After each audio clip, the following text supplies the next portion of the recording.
Good morning, all of you. So let's start the session today. And again, once again, I welcome all of you to the new session. That is the fourth session of MEG 01, that is British poetry. And hope all of you could follow me and are say really beneficial with my uh, earlier sessions. If any issues are there, you can just communicate with me, right? So here today we'll be dealing with the fourth block, that is block 4, which deals with Renaissance poets, especially Milton, John Milton. You might have heard about John Milton. So before getting into that, see in this study material, you can see this is the book. Hope all of you have got it, the fourth one. Then, see, in this book, firstly, we do have some discussions on the late Renaissance. So, in the right from the first session, I have discussed about the see upheaval of Renaissance, see along with Reformation in say right from the 14th century. We have discussed it in the first session, right? And as we move forward, see, now we have reached in the 17th century. We are learning the 17th century. And here we could find that by this time, this, say, the Renaissance, which we have termed in right from the, as an historic, it became a historical term now. We all know that. And obviously that movement has started and it came to for say Europe, or especially in England in the, say it was affected, or it was say started in a serious manner in England in 14th century, and we could find the changes which made by this Renaissance in England right from 14th century. That is the age of Chaucer. We have seen that, right? Now, now that see we have reached in the 17th century, and we could find that see it started to spread all over the countries from throughout this 15th 16th, and now we have reached in the 17th century, and here we have to learn as a part of literature. See, we know that Renaissance happened in every sectors, trading, every sectors, we know that, right? But here as the literature students we'll be learning, sticking more on the part of literature, the changes which happened in our discipline, that is in English literature. And there, obviously, we have to concentrate on John Milton, a very prominent writer, a poet, and he's a very famous for his very famous work. Do you know that? Anybody from this class?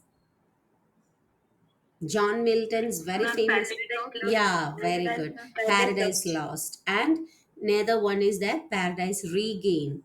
So, and we could find that Paradise Regained is not completed, and he couldn't complete it in his lifetime.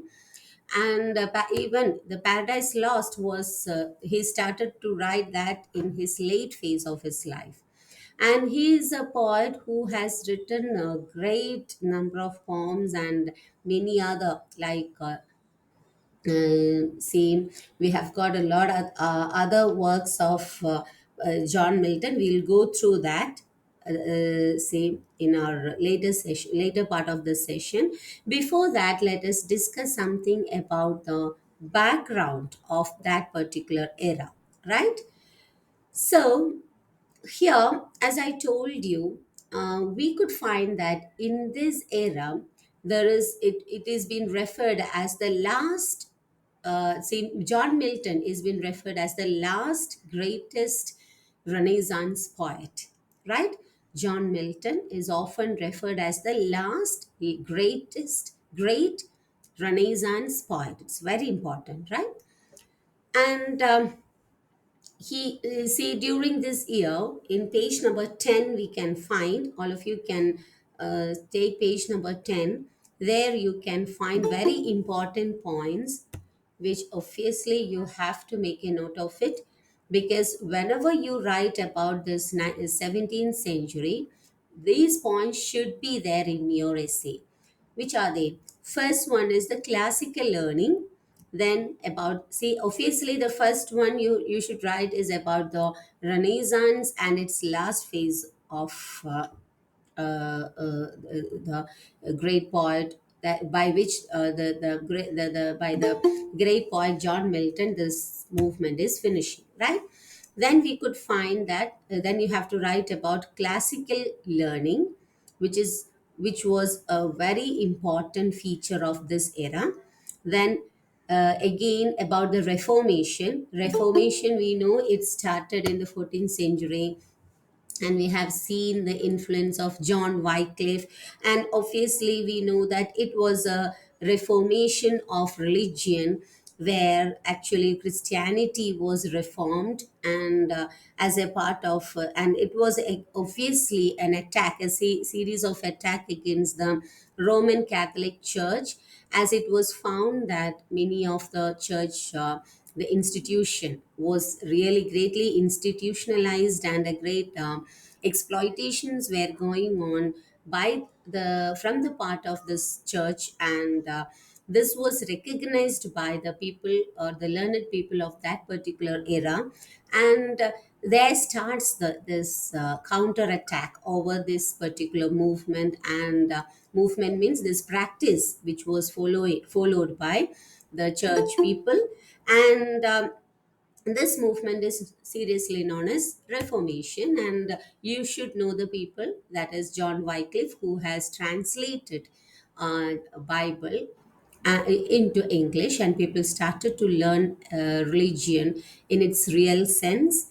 And then we could find, and again, another great name which you should know is that, and you should write, is that Martin Luther of 1483 and 1546. This is his lifespan. So you can find, you can say that it was in the 14th century, and he was the most influential in the rejection of this church people and this Reformation movement. Okay, then so we could find that as a part of this, many schools of Christianity was opened, right? And they started, say, the whole school was known as Protestantism, right? And in this Protestantism itself, you could find a lot of schools, categorization, and a lot of veins are there which are going on. But altogether, we could say that one which was started against this, say, church, or the Roman Catholic church institutionalization, was totally known as Protestantism. And altogether, we can say that Protestantism is something which says that, which observes that, see, salvation. See, of course, religion means that salvation, right? What is Christianity preaching? Salvation and the final achievement of heaven after the death, right? So this salvation could be done. So the Protestantism and this movement is observing in the religion, in a sense that, see, there is no need of any institution or church for this salvation. And actually, this, the whole thing is the relation between man and God. Right. This is the actual basic learning or observation which Protestantism had put forward. Then we could find that this particular notion or this particular concept was accepted and taken and read. With this notion, Bible was read, and a lot of another schools of Christianity is also branching from it. So this is happening, right? So this is the way how you have to understand about Reformation. And by this time of 17th century, the status of this Protestantism is lying in such a situation, right? That is, we could find a lot of schools under this particular main notion. And what is that? That is Protestantism, which is altogether against the old conventional practice of church people and the hierarchical system of Roman Catholic Church, right? And see, earlier I told as first point, that is classical learning. So what is the features of classical learning? See, in this particular era, again, what happened is that, see, as I talked about Reformation, because you should know the basics foundation of the society. So this was the strong foundation of 17th century society at that time, on religion, right? Then about learning, that is readings, you could find that many European, neither European countries and their classical works were, see, we could find that along this science is improving, people started to travel, delocalization happens, and see, we could see a descending of people of England, and they started to travel all around, and a lot of the classical works and their classical notions were spread it, or were brought into England, right? So a fashion was started that many classical works were read by the people of England. And the literature works which were written by the people had a lot of references and a lot of contents which are rich in this classical works, right? So we could this is a great feature of 17th century which you should write in your essay, that is the influence of classical learning at this time.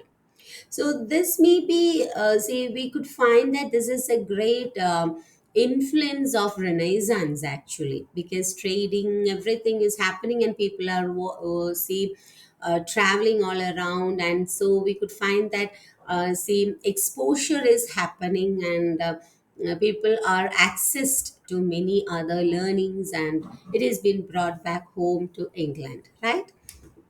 So this particular notion of reading, or this particular practice and fashion of learning and rereading, not reading, it is rereading of classics, because classical works are grand old works, right?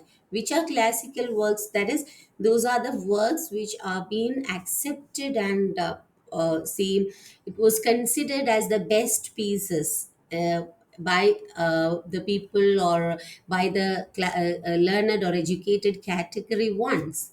And these classics are being again see reread, or are being again accepted and read, and its influence and its references could be seen in the new works of writings, right? So this is why this from this particular era we could call the whole period as neoclassical periods, right? So neoclassical period actually starts by this practice, and this is extended throughout many centuries that could be found there, right? So this influence of neoclassicism, we could see that it is extended till the Romantic period, that is till the period of 19th century. So you could find that, see, throughout this early 17th to 18th until the 19th, this Romantic period, we could find a lengthier period of neoclassical period. So what is neoclassicism? It is the rebirth of classical works, or relearning of classical works, and its influence on the new writings and musings. Musings means thinkings and thoughts of critical minds of people, right? So, are you following me? Is there any doubt? Any doubt? No, ma'am. Okay, fine. So, hope these two things are clear now. So, this is the background, the very important background about 17th century. Then another same, obviously we know very common thing, always we talk about the 17th century, is that the emergence of imperialism. We all know what is imperialism, right? So when this started, what happened actually? So we know that say England, from England actually, once history is there. that trading was once done between the Asian countries like India and many other Asian countries and European countries through Turkey, right? A land path was there through Turkey. So what happened was that once Turkish people they just blocked their pathway, that is the trading path, and they didn't allow them to pass. Right. So European people had a, or especially the England and yeah French, England and Portuguese, they had a great deal with the people of these eastern countries, and they had a great, it was a great obligation for them. So they started to. Am I audible? Is there any issue with the connectivity? The map. Okay. So what happened is that it was the need of their time that they had to find a new pathway to these eastern countries, right? Especially to India. So they started to take voyages. They started to take a new route through these sea routes, right? And Columbus actually he intended to find out a pathway through sea to India, but unfortunately or fortunately, that we can't say it, as Columbus had, as we are considering the invention of Columbus at that time, we could say that it was an unfortunate one. But now, when we are viewing back to history, we could say that it was a fortunate voyage by Columbus. Anyway, Columbus, what he has done is that he made a voyage, and he found the new island or the new land for them, that is America, the present America. We all know that Columbus found America, right? And this was a great break for Europeans because they found a very good land over there, and the people of America was called as Red Indians, the natives of America. The real natives of America are not whites as we believe now. In America, actually, the real indigenous people of America is Red Indians, and they have been named Red Indians by the European people, especially Columbus, because actually he had an intention to take a path to India, but he could find another reddish people over there who are named as Red Indians. Okay, so the indigenous people at that time who lived in America, the continent of America, was named as Red Indians right from that time, right? So they are the real natives of America. But what happened is that, say, European people, especially the people of England, they found that it is a very good place for them to settle over there, and a lot of place is there for them to extend their kingdom, or not only not kingdom, to extend their industrialization. I talked about industrial revolution in the previous session, so you should keep that those in your mind. So this is improving, and a great improvement in industrialization is happening, and they are producing a lot of productions are there. Factories are coming, see, by the invention of steam engine, see, many machineries were invented, and science is really growing at that time, right? So we are not discussing it in a serious manner because we are concentrating on literature. But parallelly, the scientific inventions and scientific machineries, and large scale machineries, all these things are coming up at that time, right? So what happened is that industrialization is going on, a great wealth is being brought, or it was an era of really, we could find an exponential growth of money at that time in Europe, right? So they found a really good area over there in America, and they could take up a, or they could expand the kingdom of industrialization, right, through the land of America, and white people started to settle over there.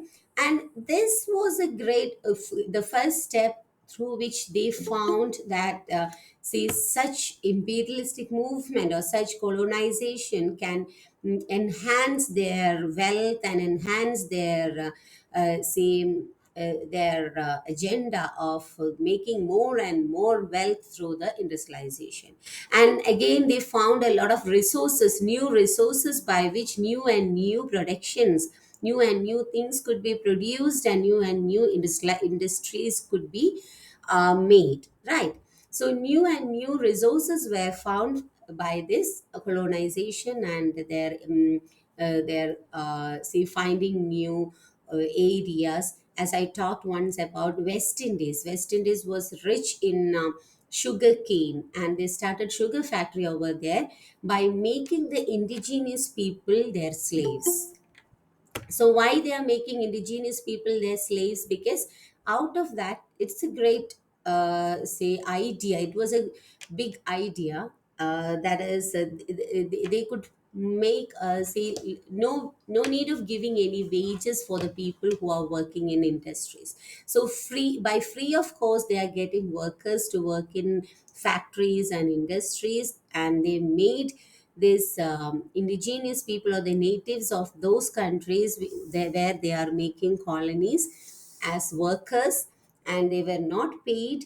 And it was really a great exploitation which was going on in the name of this colonization. That is why see post-colonialism has become a great uh, area of thought or area of learning nowadays. We know that. So, post colonial works will be there for you to learn in your second year.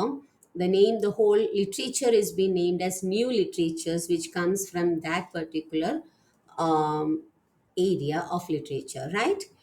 About the people who were suffering and who were really say exploited by this name, in the name of this particular imperialism and colonialism and all, right? So that is an area, a great area where you have to make a great reading on literature. So here, as we are concentrating on British literature, I'm not going to that, but this is the way, or this is the gate where I have see just taken you to the front of this gate. Now you have to open the gate of post-colonialism. It is a great area, and you have to explore that area, right? So this is how that area is being formed. Anyway, so this imperialism, the starting or the emergence of imperialism could be found in this era where we are discussing now, that is in the earlier 17th century. And we could find that it is by it it starts by the emergence of this particular era starts by the discovery of America, right? So and this is the see, all these are in the name of trading and settling all these things, right? So you have to write a little bit about this also when you write about this particular era, right? Aishwarya, can you just mute, or do you have got any doubt? Aishwarya Manoharan. Sorry, ma'am. Any doubt? Okay, fine. Sure. No, ma'am. Okay, no problem, no problem. I thought you were asking in something to me, right? No problem. Okay, then we could find another important thing which you have to write about this era is the new cosmology. See, we know that right from the Middle Age onwards, people believed that, see, Ptolemy, he told that the whole about the whole universe. He talked that Earth is the center of the celestial center, right, of the whole universe. Earth is the center, and all other things are around it. This was the concept till this era. And this is all the things which you know, but I'm just taking you, I'm just sorting your ideas towards the era that is in the 17th century. It has happened, and it has got a great see influence on literature also, because people are living in that era, right? So this change from say such a concept. It's a great step in the area of science or cosmology. And we know that Copernicus, in his theory, that is in 1543, he proposed the idea of heliocentrism, that is, sun is in the center and all other planets are around it. And see the solar system which we are learning now, right? That is, sun is in the center and all other planets are surrounded by it, and earth is only one planet among the others, right? So this was this notion, this is a great break, right? This is a great break in the field of cosmology. And this was greatly affected, especially by the people like Milton, because he was a person who strongly believed in religion and who learned science and all other things also. So he, in his works, that is especially in his paradise works and all, are see an after effect of this particular step, because see, this shows the importance of god than man, right? By Renaissance, actually, man, it was human centric. That is, we know that man was the center. That the reason was that earth was said to be as the center, and all other things are for the earth.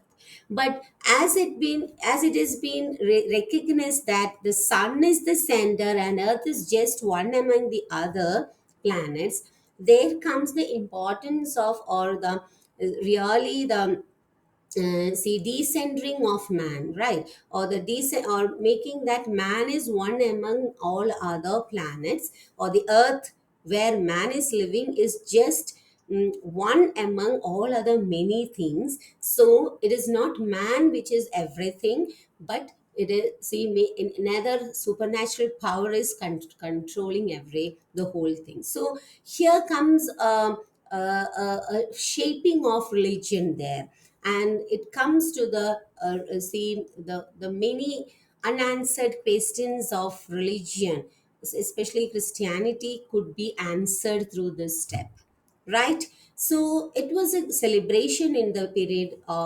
especially by this step of science, that many unanswered scientific religious questions could be answered at that time, right? And in Paradise Lost and all, we could find a lot of references which could be seen in from this new cosmology, right? So then, obviously, by all these influences, obviously, we could find a lot of political and social context or this here. That is, yeah, that you could just learn about that, that the kings are changing. So what you have to do is that read this, that is 17.3, the political and social context. Just read it and make a note of it and write the name of the reigning people and just list it out by making a flow chart. So just my mentioning here and just listening to the class and understanding and remembering the chronological order won't do the thing, right? So it is your job to read this particular thing and make a say flow chart of the whole thing. That is, who are reigning from which era to which era, right? So, and there we could find a great politics which you have to understand at this time is that, see, Charles one, Charles one, who was followed, yeah, Charles one, who followed James one in 1623, was reigning at that time.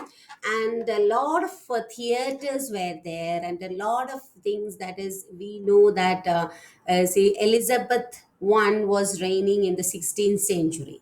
We have talked about it, right? Elizabeth one, and she was a queen who really accepted literature, and she gave a lot of space for literature, and a great opening was there, especially in the era of, or in the area of drama and theaters, right? So Shakespeare, Marlowe, that is university wits, Marlowe.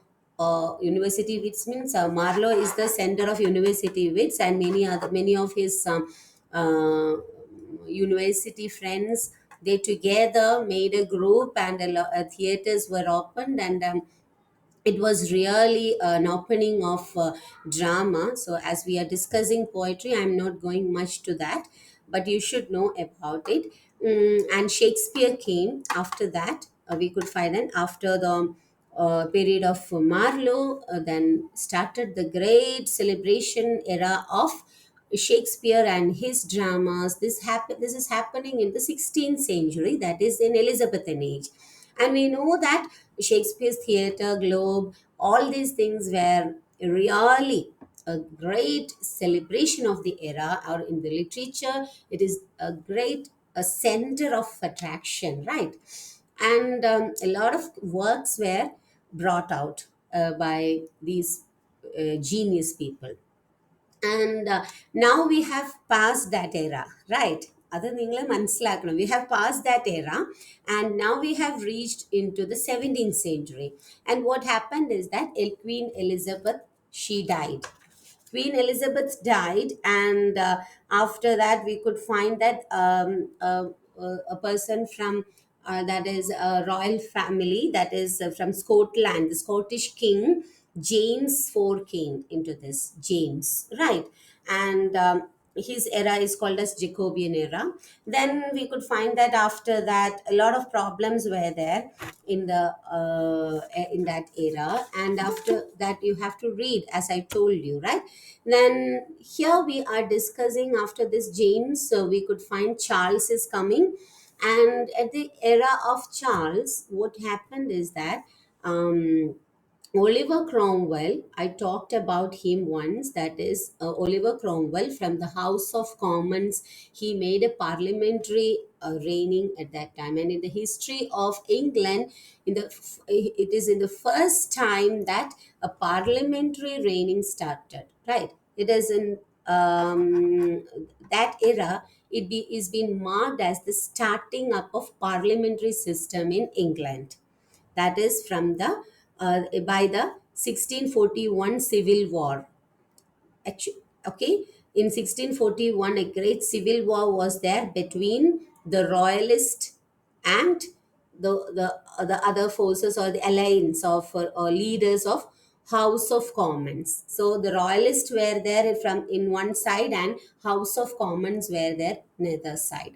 So a great civil war happened, and by this civil war, mm, the power of king in the country was challenged, and we could find that Oliver Cromwell, a new model of army, actually he was an army head, and he came into power, and a parliamentary system started at that time, right from his era. And actually, Oliver Cromwell, he was a Puritan, and Puritanism comes under this Protestantism, but they are really orthodox one, right? They had a strict notion of religion, and they do everything. They practiced their life by sticking on to the rules, the strict rule of religious Christian rules, right? And as this was happening, what happened is that Oliver Cromwell recognized that, or he observed that the whole people of England, they are indulged in merrymaking at that time, and they are totally lost in this materialistic world, and they don't have any spiritual knowledge or spiritual notion in their mind, and they are not preparing for their life after their death, and for the real salvation and all, which is being advised, or which is the great teaching of Bible. So he started to disseminate this message, and as a first step, he closed the we could find the shutting down of theaters as a first move. So this is the reason why Oliver Cromwell shut down the theaters. So this was a conceptual change, great conceptual change which happened, and obviously literature was there, and but literature was there for the sake of disseminating the ideology or the thoughts of Bible and the thoughts of religion, and making people more pious and spiritual, right?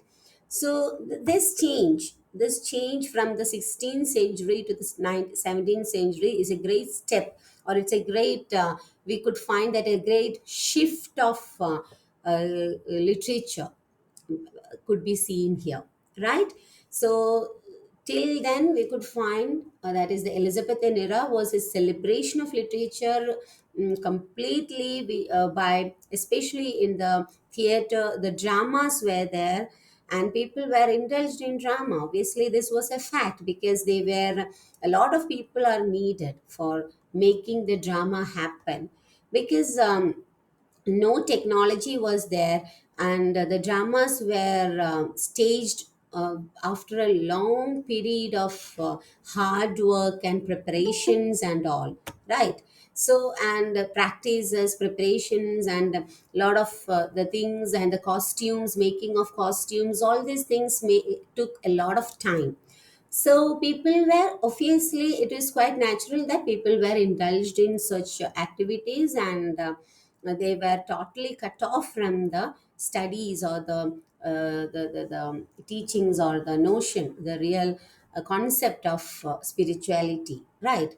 So this was actually mending of the gap was made by Oliver Cromwell, but it was a strict mending, and the theaters were closed, and a great shift happened in the lifestyle of people here.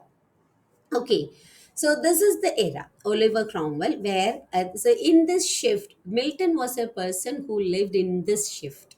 He experienced both. We could find that he is a person who experienced this shift, this great shift of literature, right? Close it, close it. So, hope this much is really clear for you, right? Any doubts? Any doubt? Hello, am I becoming one sided? See, you can talk something. Hope this much is clear for you. Yes, ma'am, it's clear. Okay. Yes, ma'am, See, it's clear. children, you can interact by talking or unmuting and ask questions and ask doubts. Okay. You can see, feel free to do so, right? Because we have got only 2 hours, and I'll be going on through one point to another one. And if and all any doubts are there, you can interrupt. You feel free for that, right? Okay. So these are the very important points which you have to write in this particular era, right?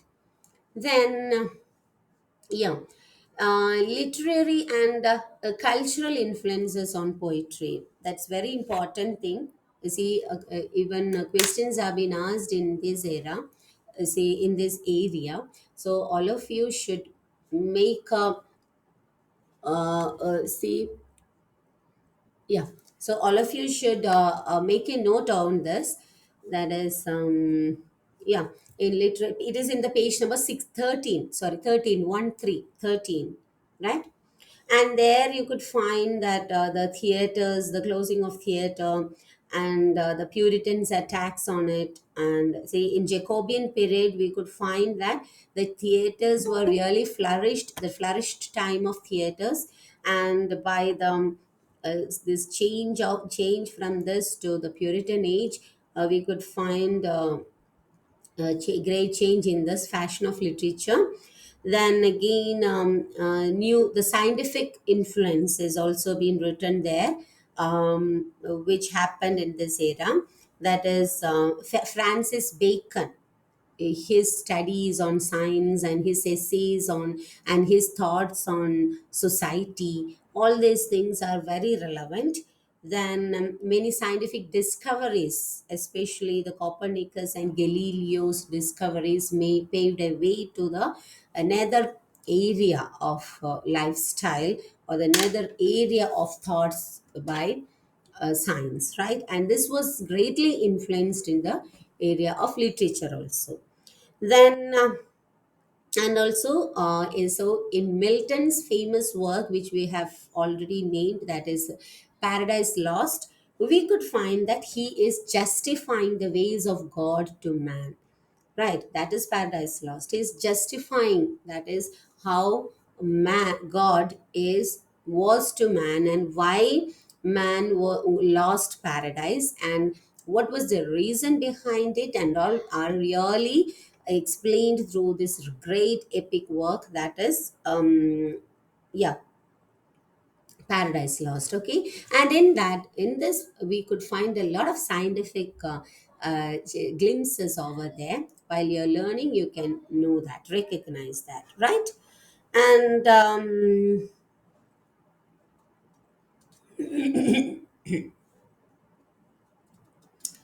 And see, so we could name that his Milton's work as that is a Paradise Lost as a religious epic, right? Then okay, so let us move on to the unit 18, that is Milton and his life. Okay, John Milton's life. So, who is John Milton? And his works, his life's, how he proceeded his life, all these things are written here in page number 16. So, all of you should read this, because John Milton, you can't learn literature without learning John Milton. And uh,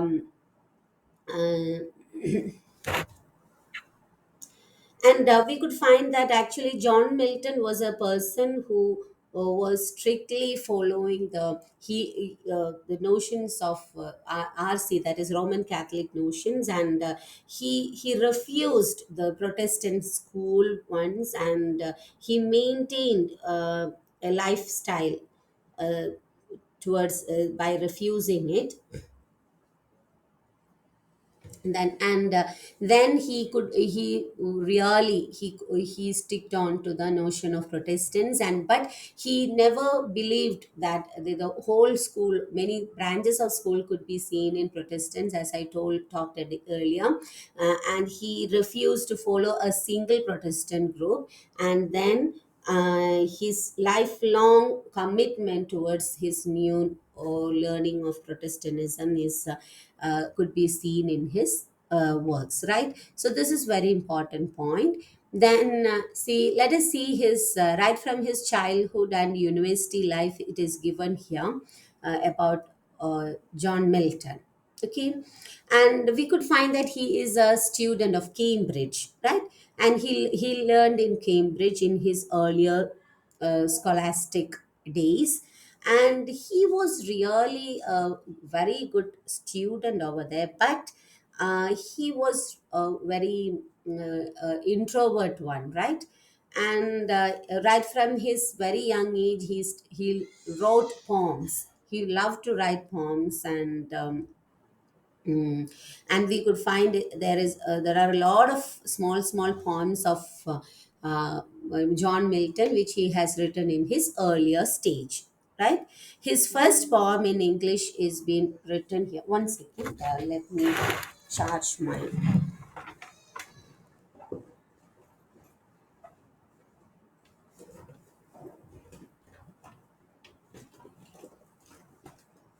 Yeah, one second. Wait a minute, right?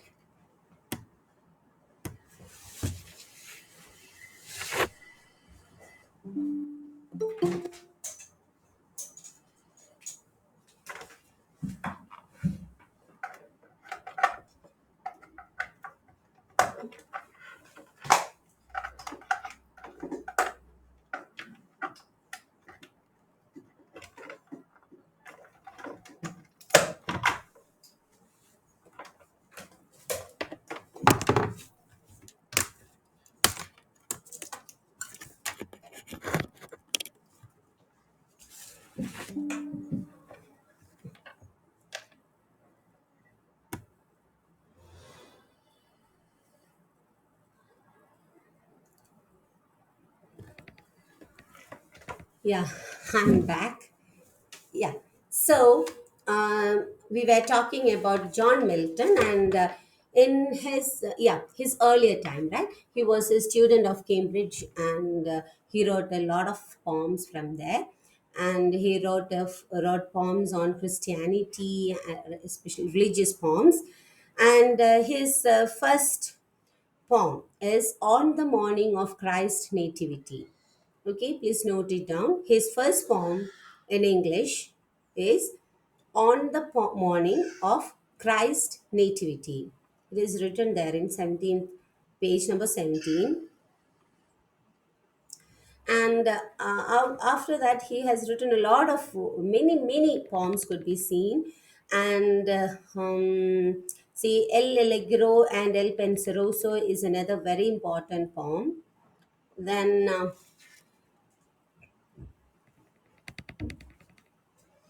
another one is Comus in 1634. He wrote Comus. And see, we could find that he wrote these poems for the religious propaganda.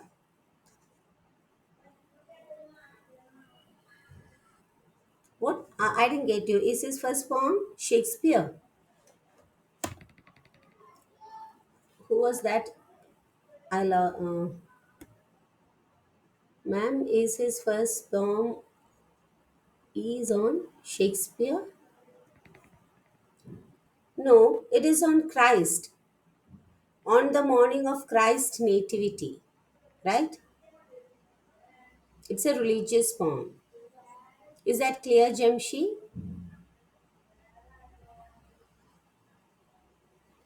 Jamshi, can you hear me? Okay, fine. Then, then comes, then we talked about commerce. It's also very important. Then Lycidas. Lycidas is very important work, which that is of John Milton, which he has written from this Cambridge University, and he has wrote it for in say after an incident which happened in Cambridge. That is one of his friend. He was drowned in the river, a river or sea, that I don't remember. Yeah, it's a river. And see that a friend was lost, and after the death of that particular friend, he has written this work. And it is also being told that he was that person who drowned was not a real friend of. Not a close friend of John Milton, but not a close friend of John Milton, but he was. See, somebody asked him to write this particular poem and all. From anyway, he has written it in the name of that particular that it is for as a remembrance of or addressing the death of that particular friend. That is Lycidas, and it's a very important poem. Then. Yeah, then we could find another work that is Areopagitica is a, see, that is very important one. It is not a poem. All of you, you can just underline it. It is in the page number 18. Read the whole thing, right? And note, write a note of it. That is religion and propaganda. That read right from here. That is the whole things which are written in page number 17 and 18. There you could find the complete compact knowledge about our John Milton. And here, that is Lycidas is there. I talked about it. Then Lycidas is an elegy, okay? It is an elegy. Then, yeah. Then comes Areopagitica. It is always asked in questions of net and set exams. Okay, it's a political work by whom? John Milton. It is actually written for the sake of getting right for printing and all, right? It's not a poem, it's a political work, right? Then, yeah, Then obviously the things which you have to know is, see, I talked about Areopagitica. It's very important, right? It is a political speech, actually, a speech which is being published, and that it is a speech for the liberty of getting license for printing. Okay,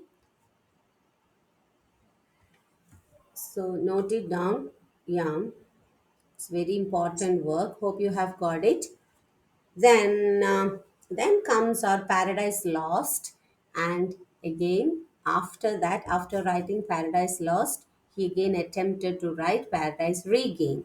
And very important thing which you should know about his personal life is that by the end of his life, in a very by the middle of his life itself, John Milton became blind.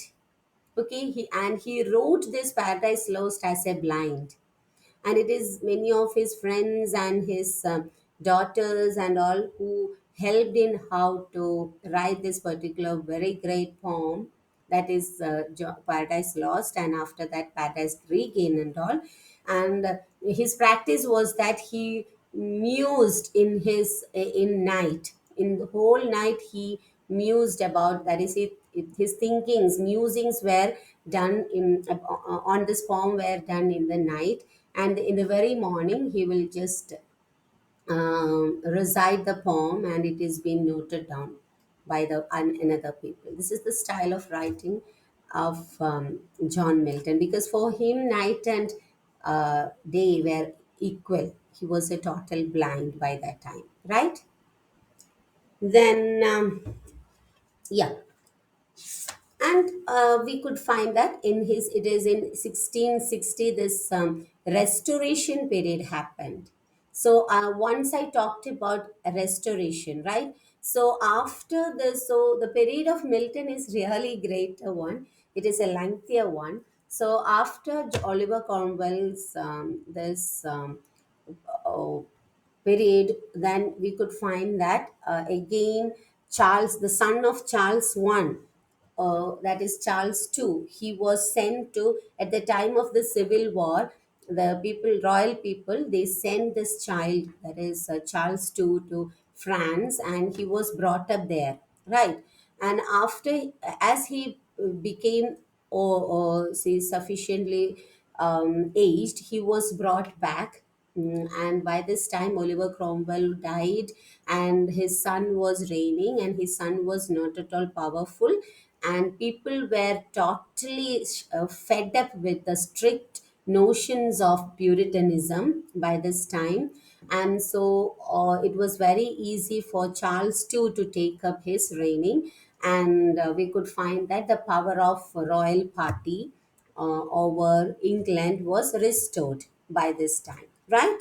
Did you get that? So this is the change. This is another great change which happened. So that the age of Oliver Cromwell is a break from the reigning of this royalist family, right? That was a break, and in that break we could find that there starts the parliamentary reigning, and then after this we could find that both parliament and royal family was parallelly reigning the country, right? So this happened. So, and this restoration means restoring the, that is restoration, restoring the, or regaining the crown, or the regaining the throne of royal family. So that is restoration. So while you're writing about restoration, you should think about Charles II, who was brought back from France to England, and again royal family took up the say the reigning of the country. And there actually restoration period will be talked in the next stage, but I'm just continuing it for you for the sake of understanding that you can get that knit between these two. That is, by this restoration period, what happened again, the theaters were reopened. So we know that after the age of Charles I, Oliver Cromwell came, and it was the era of Puritanism. It is the Puritan era, right? And in Puritan era, the theaters were closed, and then we could find that after that, again, Charles II is coming back from Charles II, the son of Charles I, who was sent to France as civil war was going on in England, and Charles II came back and he regained the throne, and that particular incident is known as Restoration. Right. And what Charles too has done is that he got a lot of exposure from France. We know that at that time, Paris was a center of fashion. French people were called as the center of attraction of fashion and updating of latest updations and all. Right. So he was brought up there. Who? Charles too. So he brought a lot of fashionable innovations into England by this restoration. And the first step which he has taken was that theaters were opened, right? And theaters were opened in a new style, not just like the theaters of Shakespeare or in the era of Elizabethan era. But now the theaters are with more technological supports, lightings, and many more new scientific technological innovations were done. And another changes, that is the lighting settings and all.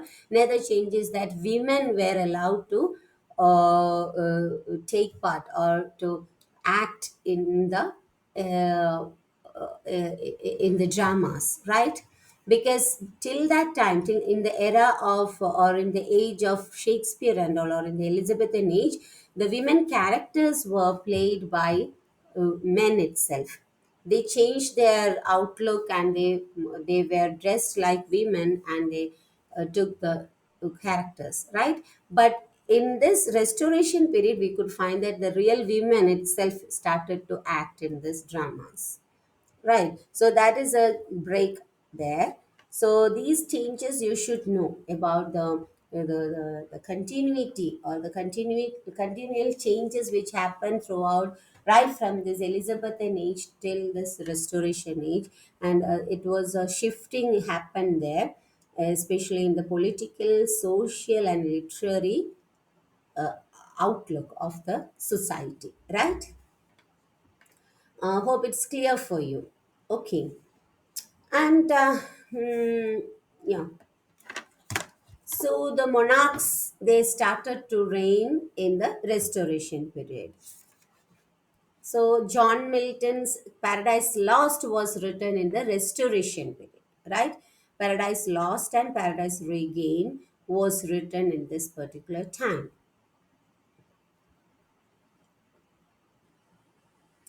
Then, yeah.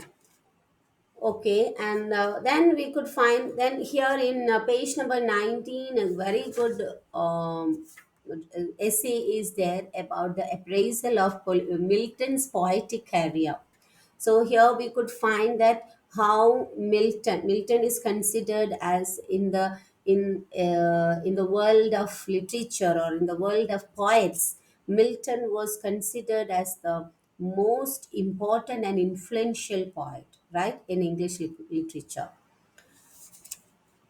Then actually after that is which who comes after Shakespeare. Okay, so Shakespeare first one is Shakespeare, then you can say that Milton is the most important and influential poet. And then we could find that he was really influenced by his influence was seen on Wordsworth, Shelley, W.B. Yeats and all in the coming eras, right? So and then and also it has been told that Milton is a true successor of Spencer.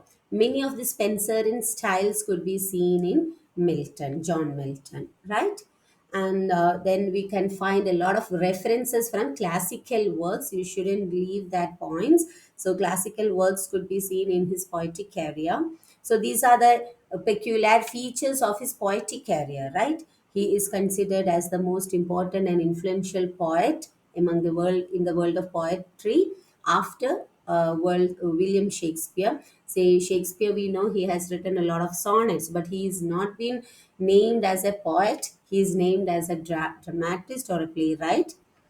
Then comes then many future poets, like that is many of the new poets like Wordsworth, Shelley, W.B. Yeats. Wordsworth and Shelley belongs to romantic period.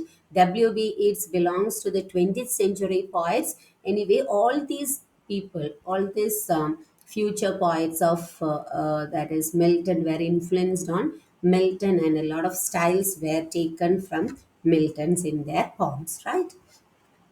And so these are very important points. And then we could find that Milton was a true successor of Spencer. Okay. And then you have to write about the classical influence, his classical readings, his lot of references from classical works. And again, equally important thing is this reference from biblical references of John Milton is also very important thing, right? Then so all these things are hope you have got enough stuff to write about Milton now. And now you know very much about the background of this era. Then now you know much about Milton. So hope then now what you people have to do is that read.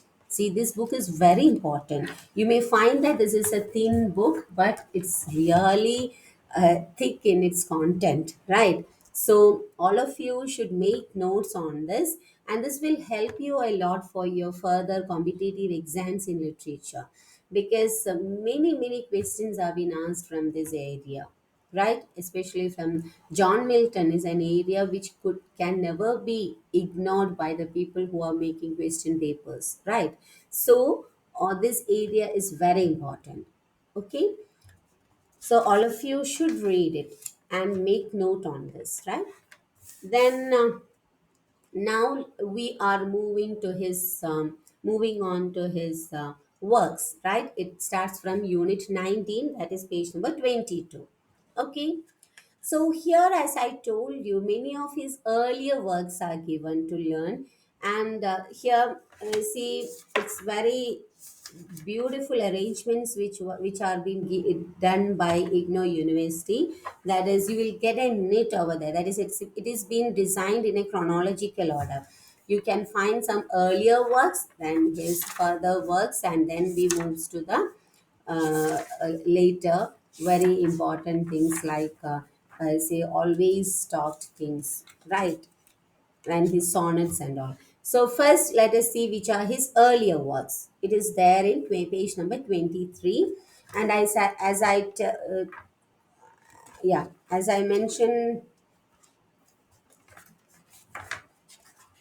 yeah, as I mentioned in every session, here in page number 45 onwards, you can see that is in the back side of your um, in the back portion of your book, that is, you could find the text of the poem, right? That's very important. You have to read the lines. So the lines are given there, no need of going and searching in the net and all. It is given there, and its explanation is very beautifully given in your study material itself. So please concentrate on the study material without going for another further guides and all. This is a very good guide for you, right? So here in page number 45, you could find on the morning of Christ Nativity. It is there. That is the first form of first form of John Milton. And this particular poem is written in the Christmas season, right? Christmas season. And same,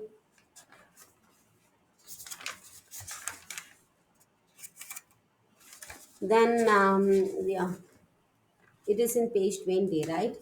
Here again, neither words are talked about. Yeah, its lines are not given, right? So you have to stick on to the line. Yeah. the poems which are given in the appendixes, right? Because the annotations will be coming from this. But these poems, that is on the death of a fair infant, in page number 20 through 23, you could find that on the death of a fair infant is there. It's a very beautiful poem. It is written on the death of a baby, right? It's written on the death of a baby. The topic itself is talking about it. That is on the death of a fair infant. So we could find that how much touched person who this John Milton is, right? And Elizabeth, and it is written in an Elizabethan style elegy. Okay. And see, actually, his niece, Annie Phillips' baby, was died. It died in the. It is very infant stage itself, and he has written this poem on the death of that particular baby, right? And it's very beautiful poem and very heart touching poem. You can just read it, and its lines have been given there, and we could find that he allegorizes the child's death as being in the hands of wind. He personified the cold, warmth, love, and all here. So these are the main points which you have to know, and just read the lines that this particular stanza which is being given there, right? Then we can see at a vacation exercise. These are very small poems. This theme is concerning about nature and humanity. Okay, it's about nature and humanity. At a vacation exercise, he talks about the nature. See, the topic itself is telling what is the theme inside it, right? So this poem, actually, it's a part of a Latin prose speech that Milton delivered to a festive assembly marking the end of the college year. Okay, so in the last year of in his college, he has given a speech there. It was Latin prose speech, and this poem is written as a part of it, right? At a vacation exercise. So these are very added knowledge which nobody will give you, right? I say all these things are written here. So you have to read it, right? Beautiful knowledge about Milton and his earlier works. Then we can shift into major, see which are the major sources and influence of Milton. It is given in page number 24. As I told you, the major source and influence of Milton is Bible. Okay, we could find a lot of biblical references there. Then, apart from that, I talked about classical works, right? So, as a part of it, we could mention that Homer, Ovid, Virgil, Cicero, Longinus, and Horace, these are the main writers or the poets who who were really uh, great, made a great influence over Milton, right? Who are there? Homer, Ovid, Virgil, Cicero, then Longinus and Horace. See, it is written in page number 25. It is there. Okay, so as we talked about the influence of classical works by John Milton, see, we could find that these are the people, the works on which he was influenced, and his references have been concentrated on, right? Then, see, very important thing is that his influence on Shepherd's Calendar. You know who wrote Shepherd's Calendar? We talked about it in our earlier session. Who wrote Shepherd's Calendar? Anybody in the class? We have already done with that area. Who wrote Shepherd's Calendar? Shakespeare. No, it's not Shakespeare. Spencer. Shakespeare is not a poet. He wrote some, he obviously has written sonnets, but he, Spencer. yeah, it is Spencer. Very good, very good. It is Spencer's work, right?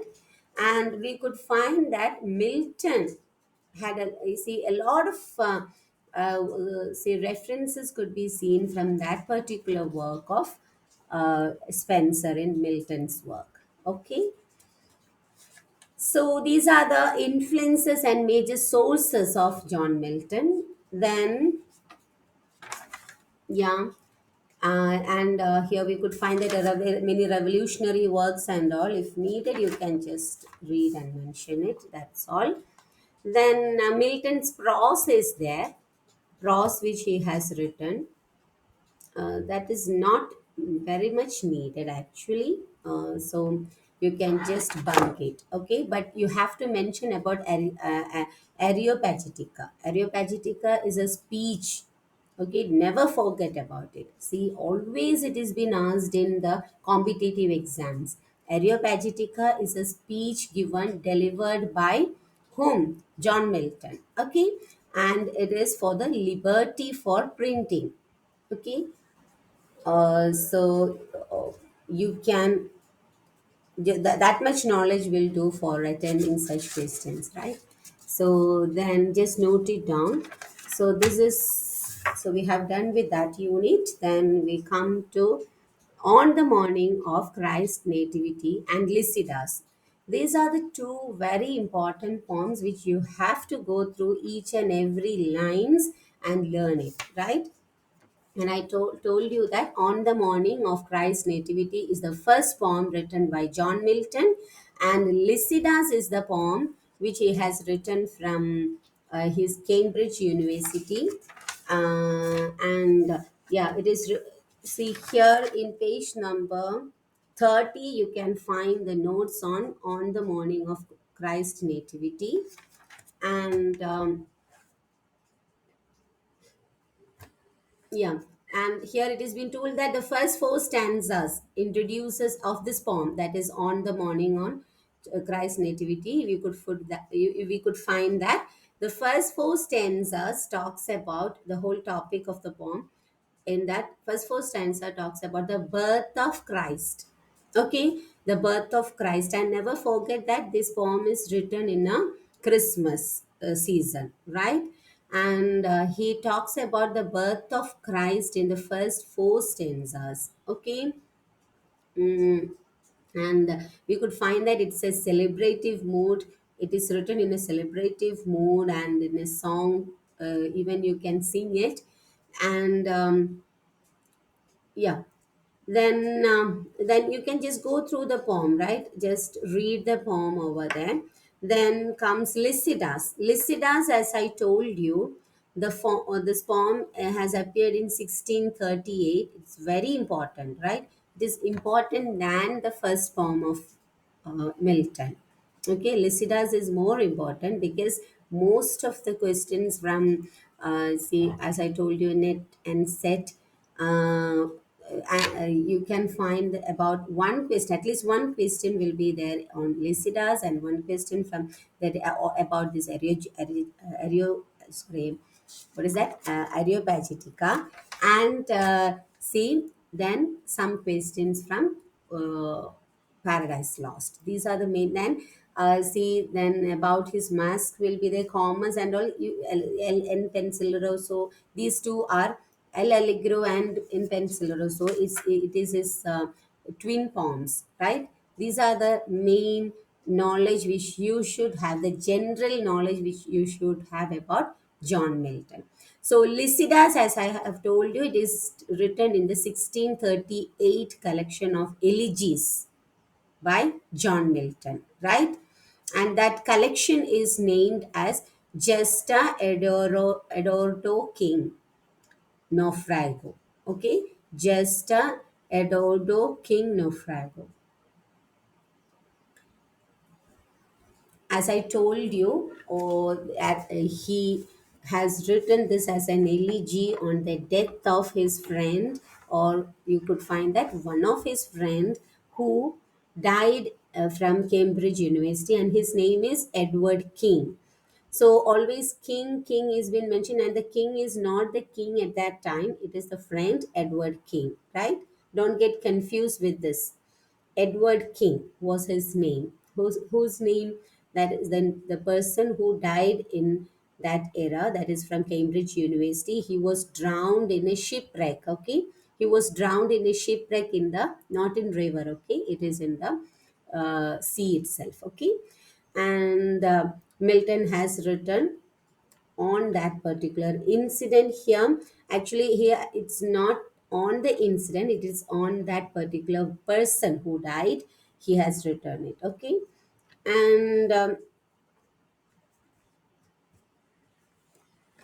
actually, Edward King, that person was also a he was a poet. He loved to become a poet, and he had a very short period of life on in his poetry.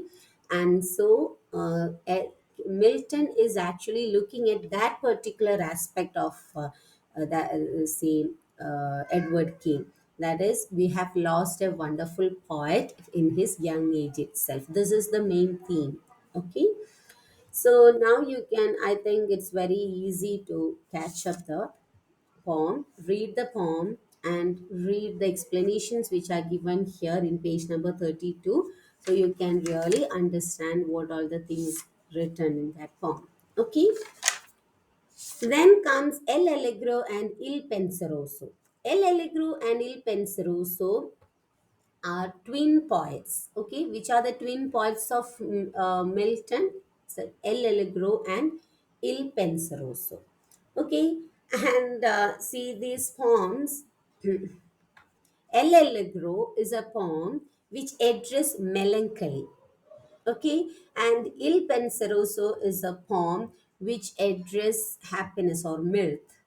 Okay, so here two emotions are being addressed. One is melancholy and another is mirth. Mirth means happiness. Okay, so here actually it's a wonderful twin poems by written by John Milton. That is El Allegro and Il Penseroso. Never forget it. See, I'm repeating the title because it should get internalized in your mind. That is El Allegro and Il Penseroso.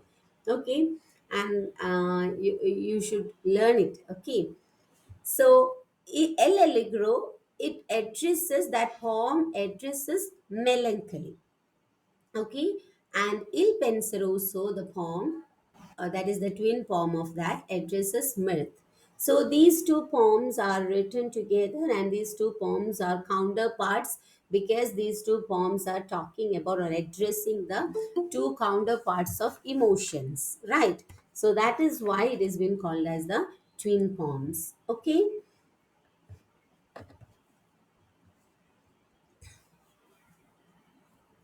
and then see, when we talk about El Allegro, we could find that it is an outline on a day in countryside. Okay, a day in countryside is being talked there, and where the pleasures of country and the beauty of rural landscape are being explored there. Okay, so you could find a pastoral references there. As I talked, see, this has been very much reflected in the work of Spencer, that Spencer's Shepherd Calendar. Okay, the pastoral influence, we have talked about it because in early 14th century and in between this 14th century and 15th century, we have seen that as a part of industrial revolution came up. See, the reason was the plague and a lot of see, I'm just revising the area which we have already talked in the first session. That is, we talked about the 100-year wars and the plague. All these made a considerable change in the population, and there was a scarcity in the human resource. And so the agriculture, which was a great see, which was a huge contribution to the earnings of man, was had a shift from it, and the area where agriculture was done was shifted to a pastoral area where sheep were reared, and the wool industry started, and thus an industrial stepping in could be seen there, a shift could be seen there, right? And this is the main reason why people from that era, that is especially the Spencer and all, has written pastoral elegies and pastoral. See, pastoral elegy was a great shift, or the great like a feature of that particular era. So this is again brought in this era, that is in the 17th century, as a classical reading, right? Actually, Spencer has wrote about it because it was the thing which happened around him at that time. But Milton wrote such poems because of the influence on the writings of Spencer, right? And in El Allegro, we could find he has written, see, the pleasures of country and the beauty and the rural landscape, all these things are brought in there. Okay, and just read it. The see the explanations are given here. Actually, we are running in short of time to discuss each and everything, because a lot of works are there which you have to concentrate on in John Milton, and we had to discuss many things in John Milton.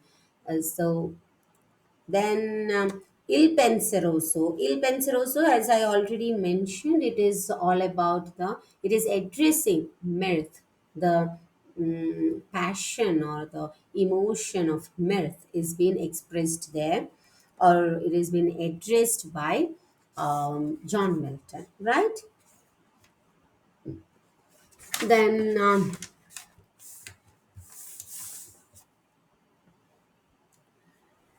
Yeah. So earlier we have find that in the first poem, that is in the counterpart of this poem, that is El Allegro, we could find that he is talking about melancholy. And suddenly here in this poem, it is been noticed that the poet rejects that sensuality, and he here celebrates or addresses the counter emotion of mirth here. Okay, so this is how it goes, right? Then very important area is page number 39. There comparative discussion is there. Very, very, very important area, right? The pair of see here we could find the comparison between these two poems, that is El Allegro and Il El Allegro and Il Penser also. So, as I told you, these are two twin forms, and this talks about two counterpart emotions and all. But this comparative discussion on these two poems could be seen here. Okay, a wonderful essay is been prepared and given to you here. That is a comparative discussion 21.4, page number 39. All of you should read this and make notes on it and learn it before exam, right?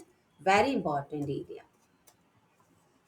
So what it is being done here, actually we could find that a comparative study of these two twin poems are being done there. Okay,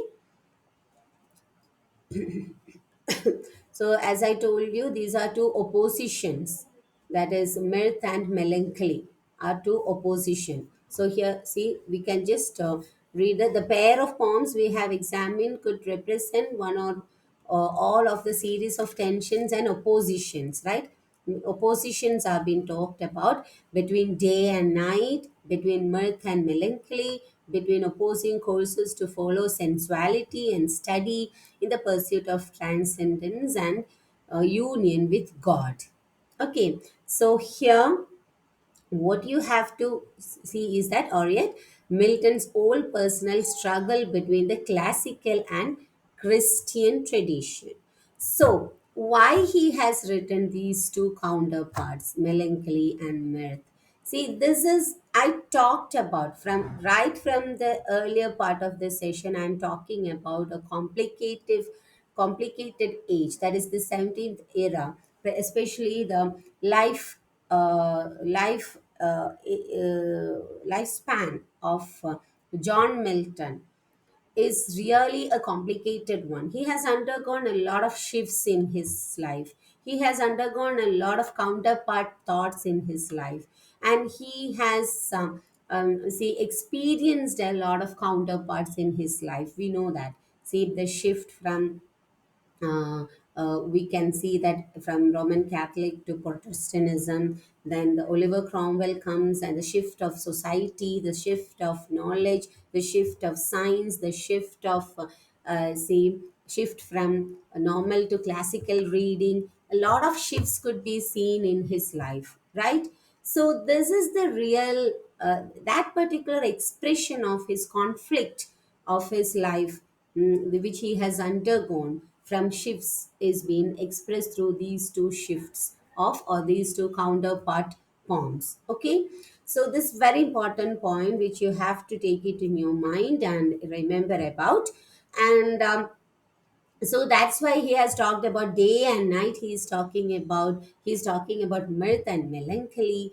Then so there, what you have to understand is that he had a lot of conflicts there, and he want to make all this conflict into as a communion to God. And see, um, out of all these, his main aim was that he want to be very close to God, and he needs salvation, and he really believes in God in all sense, and he want to go in a right path. So, what happens for such a person when the society is changing, when the notions are changing, science is bringing forth new things, and a lot of conflicts were discussed around. So, but ultimately, what he needs is that he needs salvation. So, the paths which he was taking was really risky one for a person like that, right? So, such a conflict was undergone in his mind, and that conflicts could be sensed from his that confused, conflicted mind could be sensed of the poet. Okay, could be sensed from these two poems. Okay, so that's your job to find out that conflicts of mind of the poet. And ultimately, the reason I have told you, many reasons are there. His socio-political changes, the religious conceptual changes, the learnings of literature is also changed because many classical works were brought, learned, and its influences were there. So many pressures were there.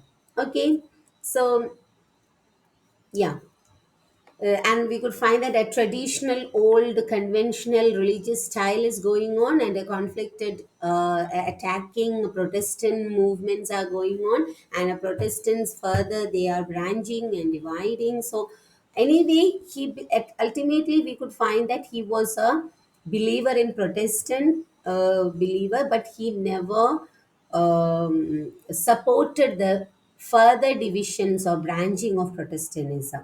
Okay. Altogether, he believed that it's a matter of relation between man and God, and salvation is needed, and no need of any institutional support for that, because no need of any messenger in between that, because all these things could be done by the direct learning of Bible and a relation with the God. This is the ultimate basic concept of Protestantism, and Milton sticked into this notion, right? Hope it's clear for you.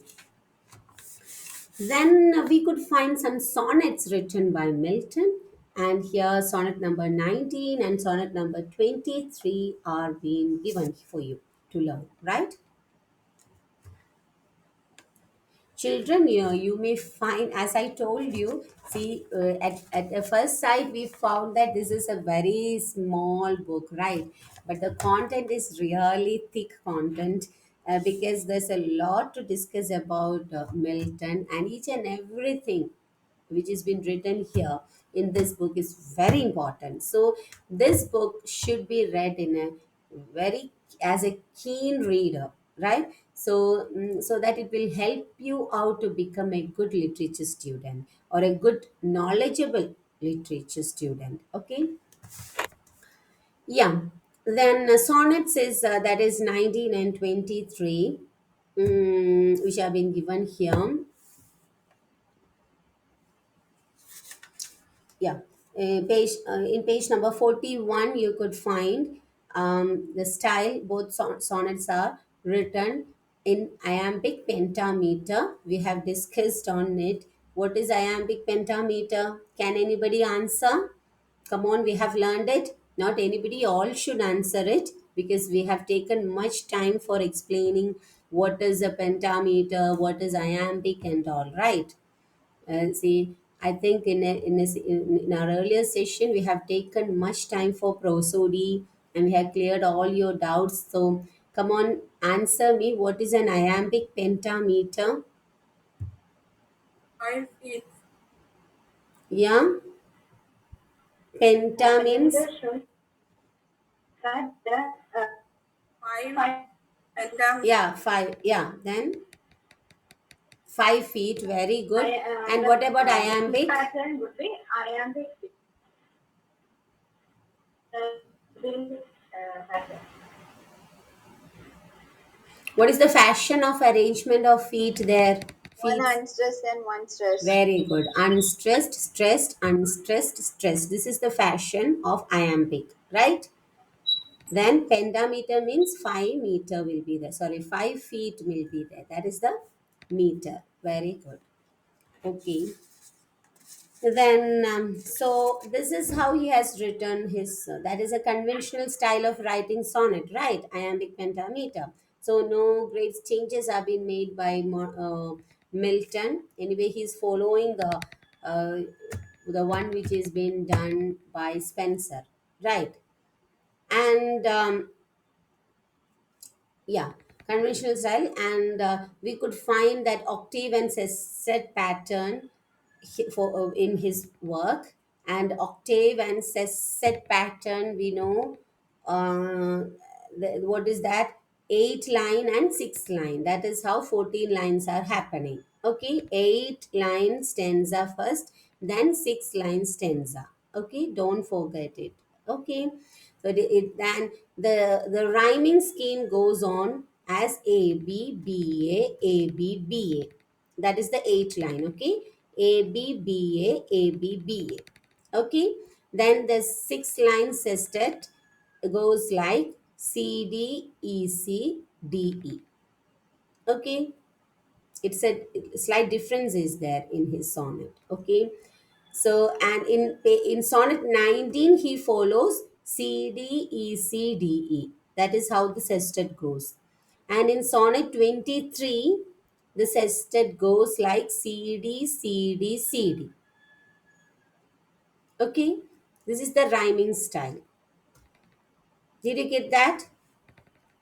So, what you have to remember is that here you have to learn two sonnets of Milton. One is sonnet 19 and another one is sonnet 23. Right? The both the sonnets are written in iambic pentameter and octave sestet pattern. Right?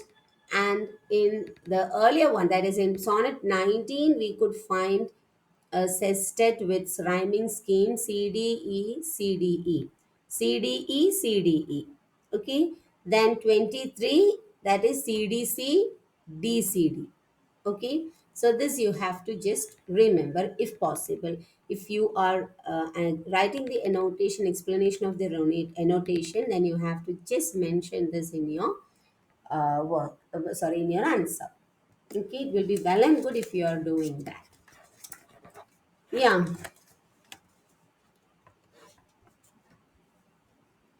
And another thing is that he has written this in his blind time. Okay,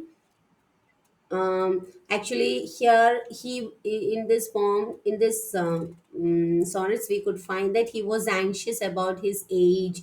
He it is his personal things which he had, which is writing in his sonnet, right?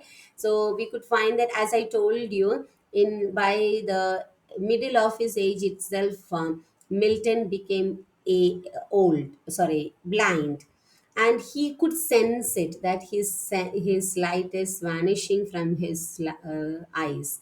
So he was very anxious about it. He had a lot of conflict personally about his personal see loss which is going to happen, and he was totally broken at that time because he realized that he is becoming blind, and he realized that he will become completely blind once. Okay, so these conflicts have been here written here, but though he is in a depressed mood, his style of writing and his brilliant expression could be seen here.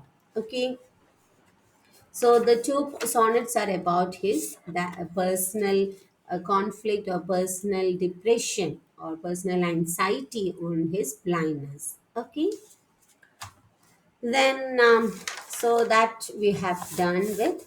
So hope we have completed. Yeah, now we have completely undergone the things which are given here. So hope it was beneficial for you. And I'm really sorry for the delay of see we made a delay of 15 to 20 minutes because many a problem was there with my dongle, so I was not able to get connected with you. Anyway, we could sort it out by a little bit of time, so I'm happy for that anyway. And really thanks for all of you for bearing with me at that time. Okay, so can we wind up now? Ma'am, can I ask you a question? Yeah, sure, sure. Ma'am, when we look at the way Milton wrote after his blindness, and there was a saying like he was probably completely harmless after his blindness because he was such a strong man with many ideas. So when we look at in his sonnet 16 and Paradise Lost, we can see a lot of frustration. I mean, I have read it somewhere like he was very much frustrated. But ma'am, look at the lines like it is better to reign in hell than serve in heaven. What a strong idea! And is it a really frustration or conflict, or is he showing his omnipotent power as a poet even after becoming blind? Or and I think he was more fed up with being more sympathetic towards his from his own friends like Andrew Marvell or William Damon. They were more sympathetic. So, in my opinion, is he showing himself much more stronger after blindness, or he's showing omnipotent power as a poet? No, actually, he had a lot of conflict. If you are interested to learn about Milton, you could find that. See, it was a great, as I talked about him right from the beginning itself, that he has undergone a lot of stresses, right? Political stress, because, see, to become a famous poet at that time, it's a serious profession, right?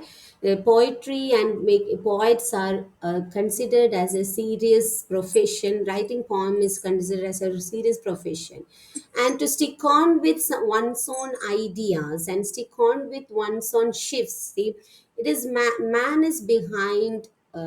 See, man gets education, it is a continuous process, right? But when we find that, see, something which we were sticking on is wrong and we are in need of shifting from it to another, there comes a great conflict, right? Social pressures, political pressures, and many such pressures happens. And along with that, we could find that, see, in Milton's life, we could find all these things. See, social conflicts are there, political conflicts are there. Then his on reading conceptual conflict, personal conceptual shift is happening for Milton in his religious understanding. And along with that, another very personal thing is that he is becoming blind also. So many, if we are going through the lines of a poet, we could find a lot of controversial things there. See, in some areas, he'll be talking about that present feelings will be expressed at that particular time. Then, when he shifts, we could find that. So, comparisons, while making comparisons, we have to understand the particular period, stage of mind which that particular poet is undergoing. So, as Milton say, while we are learning the two, comparing the two poems of a single poet itself, we can't see the same concept or notion of that particular point. It is not seen. We can't strictly trace a single notion because man changes his concept. If he is not changing his concept, means he is not getting educated. So if he find that where he is not right, then he will shift to another concept. That is what happened in Milton Ma'am, actually.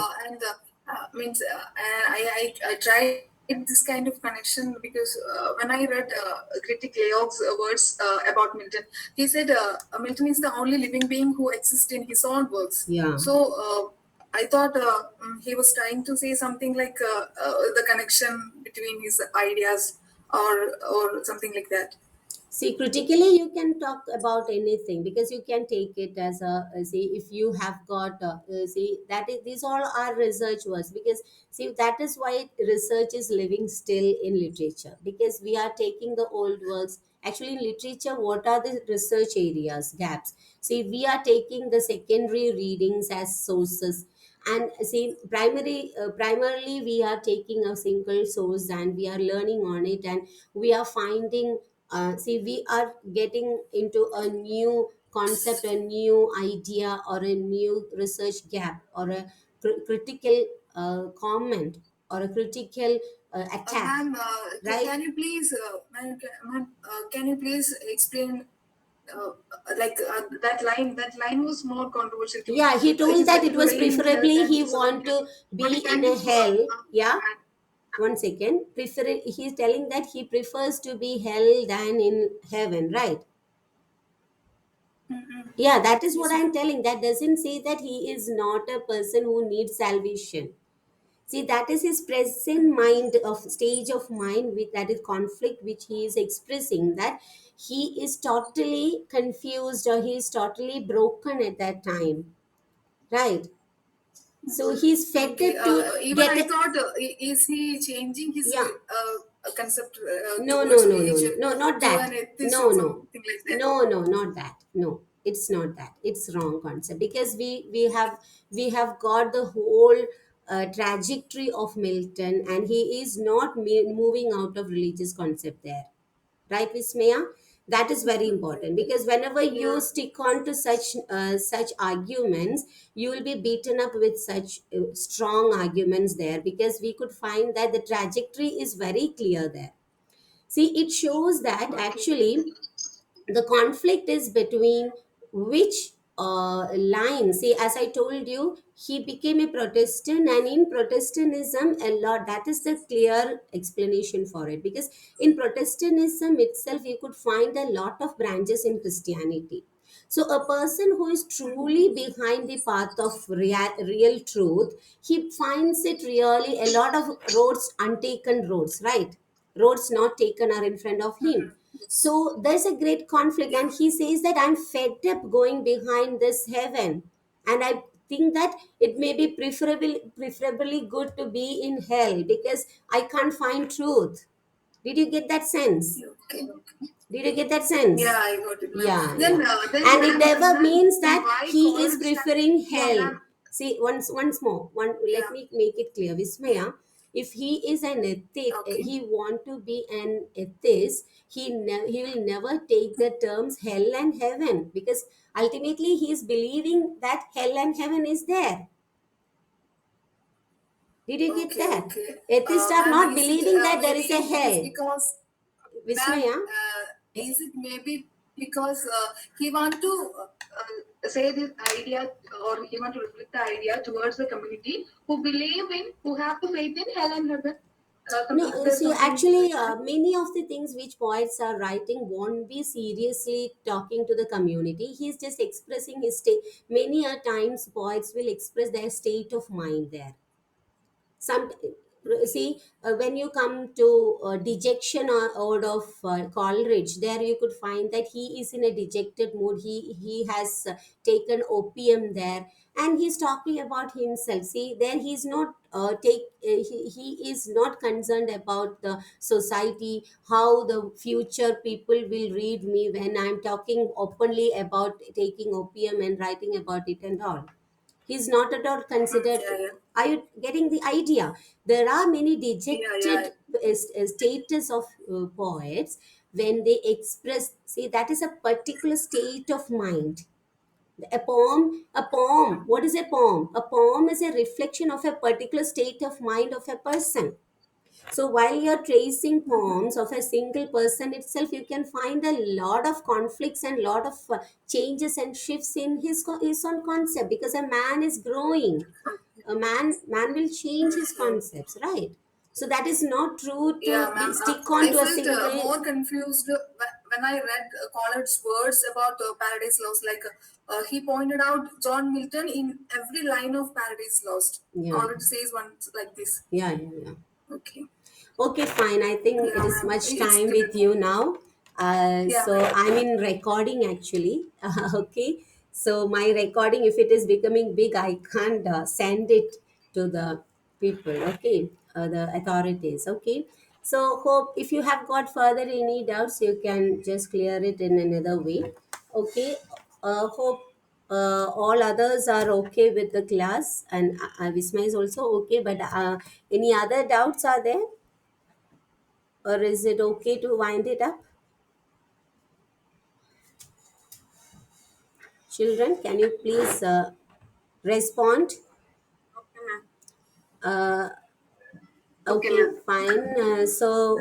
One second. Let me take a screenshot of this, right?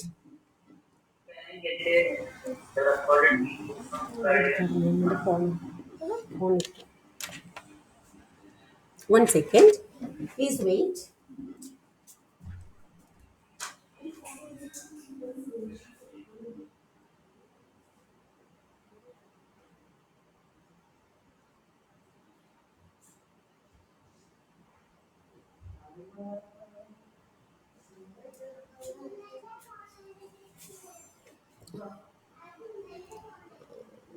Yeah.